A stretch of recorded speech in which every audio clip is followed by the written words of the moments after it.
Thank you for listening to Tales from Wytch Haven.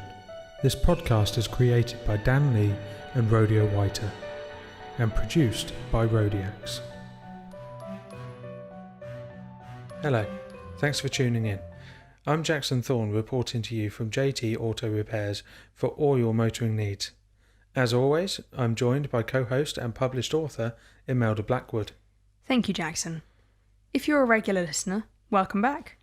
If this is the first time you've tuned in, congratulations, you've made it.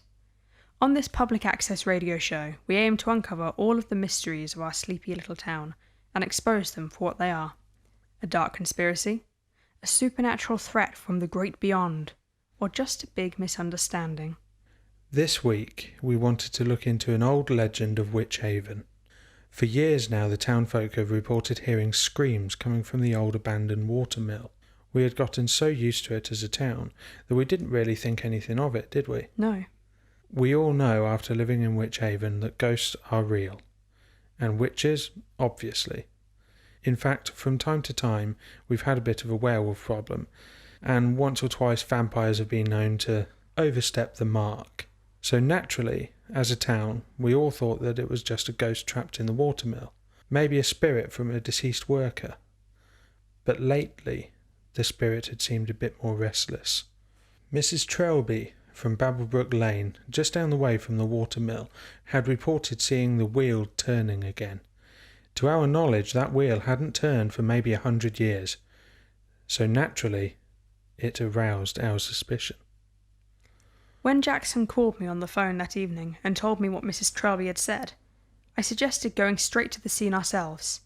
So just after sunset, when the air was still heavy with the warmth of the day, we met at the path leading down to the watermill. Because it had been derelict for such a long time, the council had long since boarded up the entranceway. But after some jostling and the occasional curse, we were able to jump the fence and make our way inside. We were hoping to find something, some sort of explanation for the screaming and the new activity from the water wheel. To be quite honest, I'm surprised we managed to get inside. The path leading in was really overgrown. We got in there in the end, though, didn't we? We did indeed.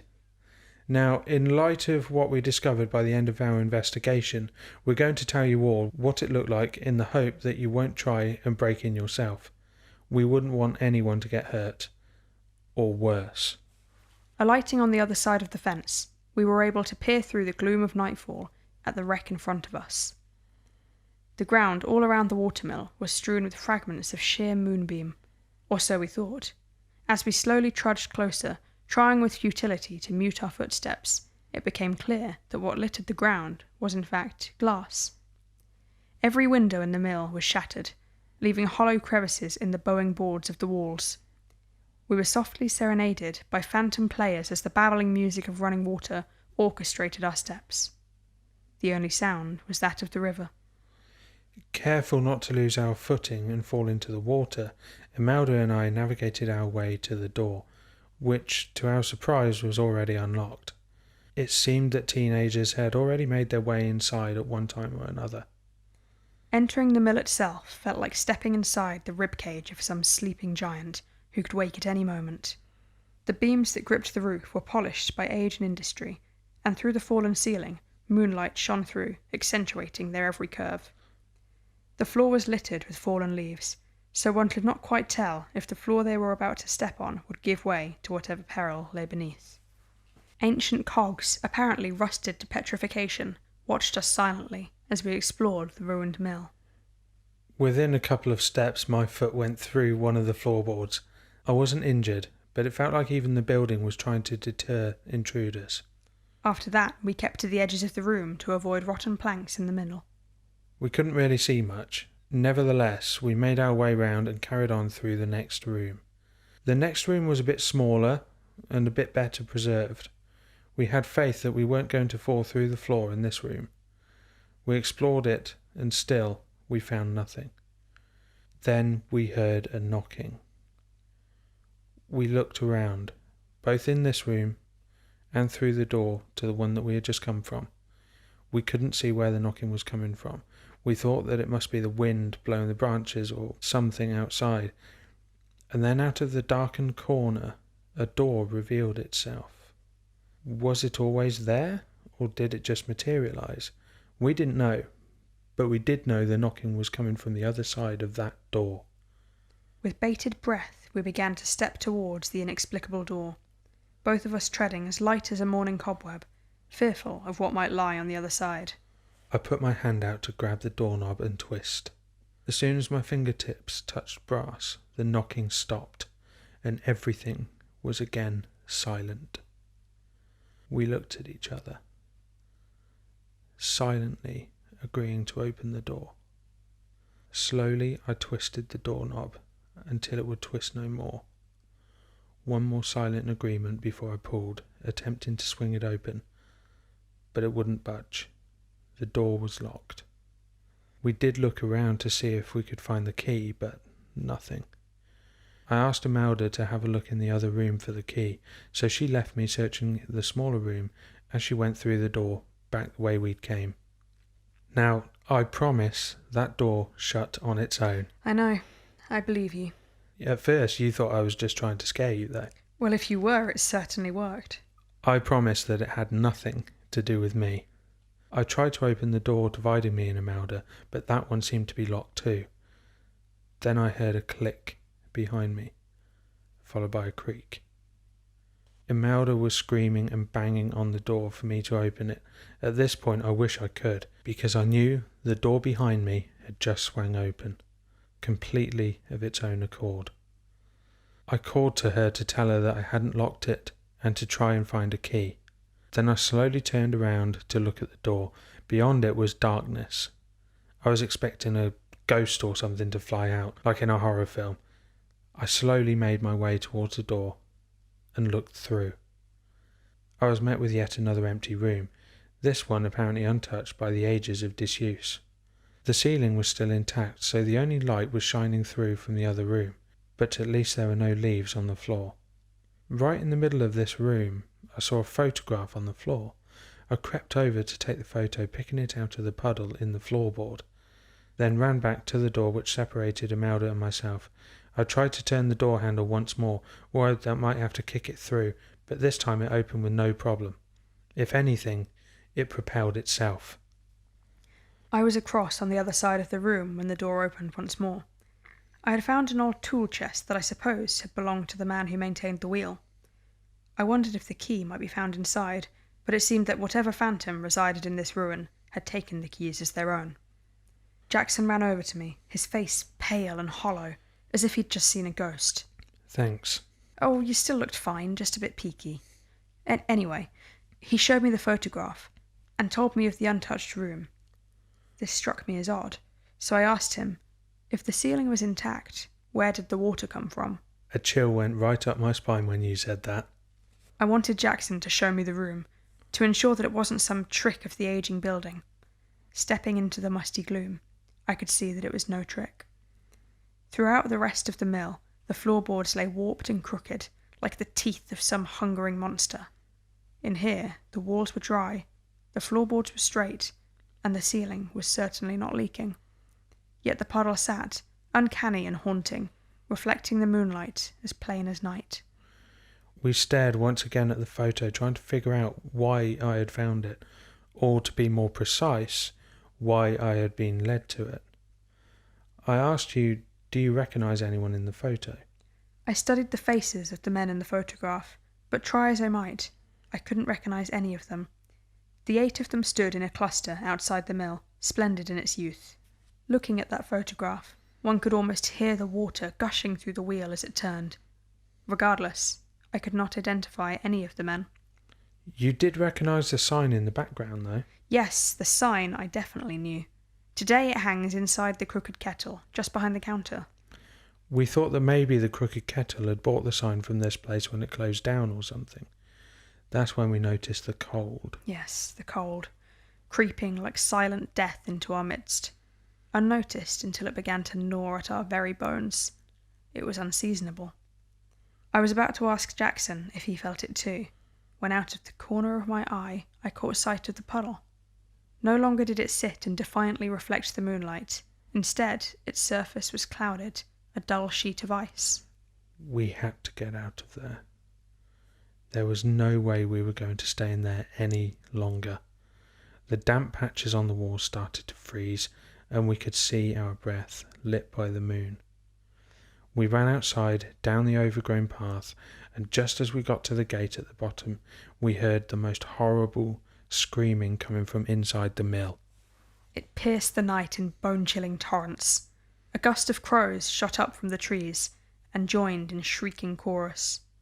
We turned and looked back at the mill, stunned by the sheer sadness of those lamenting shrieks, as if all joy had been ripped from a tattered world, leaving nothing but piercing heartache. And there, in the window, staring out at us, was the woman whose voice we heard.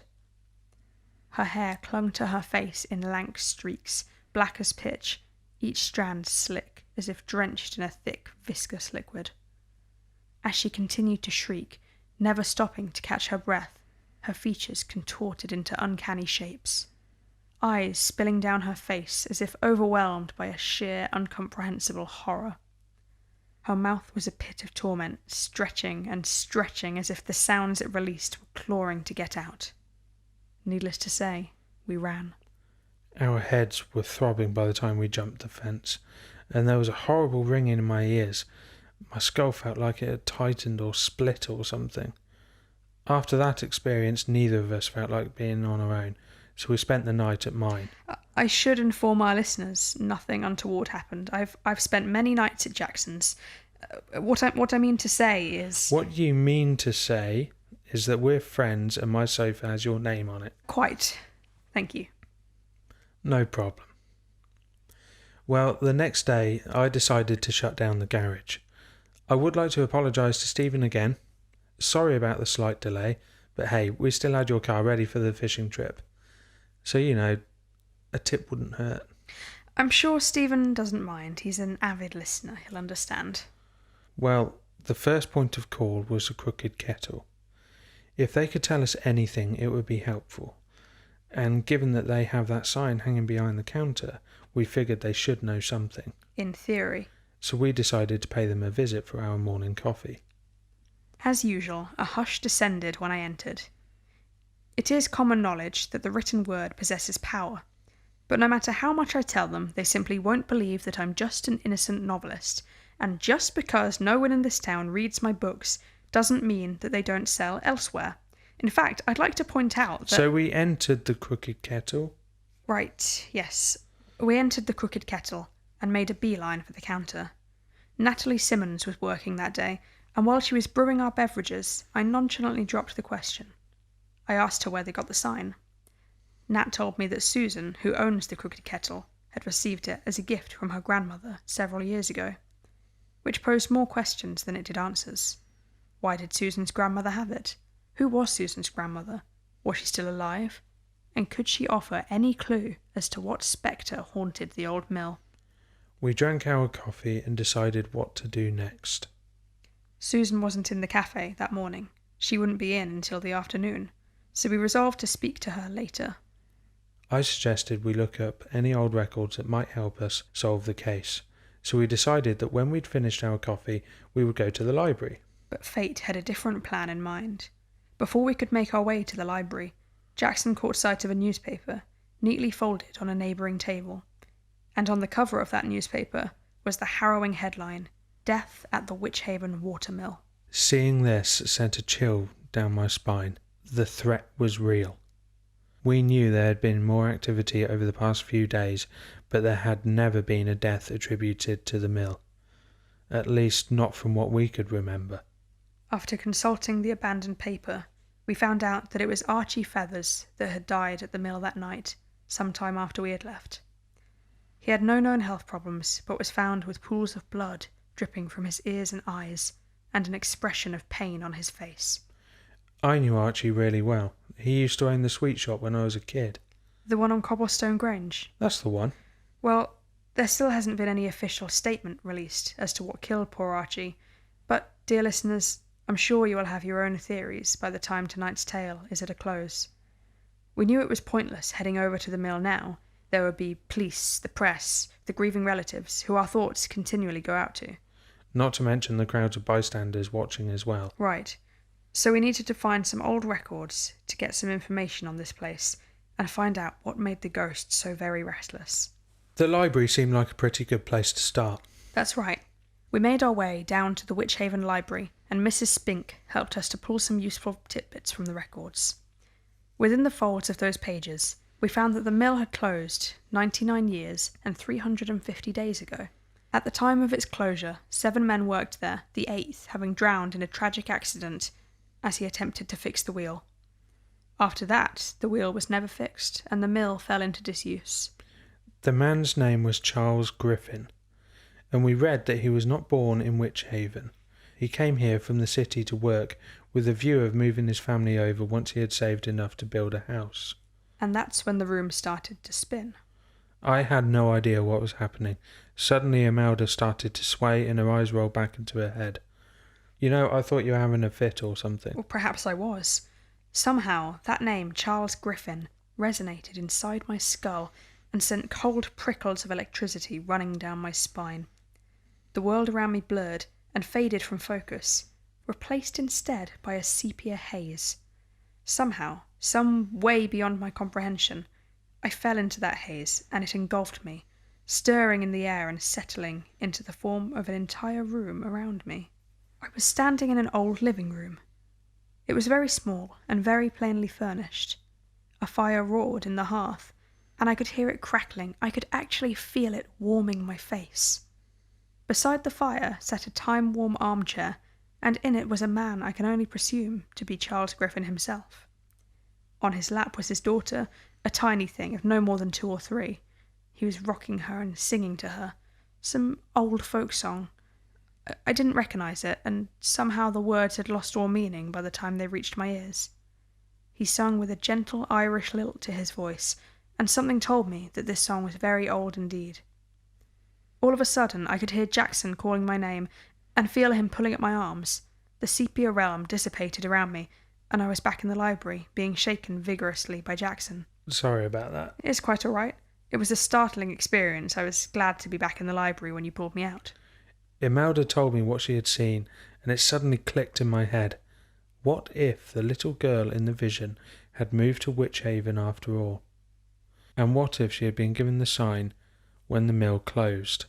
It suddenly made sense. What if Susan's grandmother, who had given her sign to hang in the crooked kettle, what if she was Charles Griffin's daughter? We left the library immediately. If this was true, it was very likely that Susan's grandmother held the missing piece of the puzzle. If, of course, she was still alive. We hightailed it back to the crooked kettle and demanded that we speak to Susan. Of course, it had only been a few short hours since we had left, and poor Natalie seemed quite taken aback. In hindsight, I would probably react the same if 2 people ran into my work and demanded to speak to the manager. In any case, while we were scaring Natalie, Susan strolled into the cafe through the front door, completely oblivious to the scene unfolding at the counter. Natalie pointed us in her direction, and we immediately went over to talk to her. After some convincing... And after the 2 of us had calmed down enough to talk sense, we got Susan to sit down with us and talk. When we told her what was going on, she was very perplexed. She told us that yes, her great-grandfather was Charles Griffin, and yes, he had worked at the mill at one point. Her grandmother, Maeve Griffin, was his daughter. But the reason Maeve had moved to Wytch Haven 80 years ago was to try to find Charles. According to her, he had left her and her mother in the city and ran off, never to be seen again. All this time, Maeve Griffin had thought that her father had simply upped and left her. So we told Susan what we'd read at the library. She was shocked. At this point we wondered if the ghostly woman screaming at the mill was Susan's grandmother.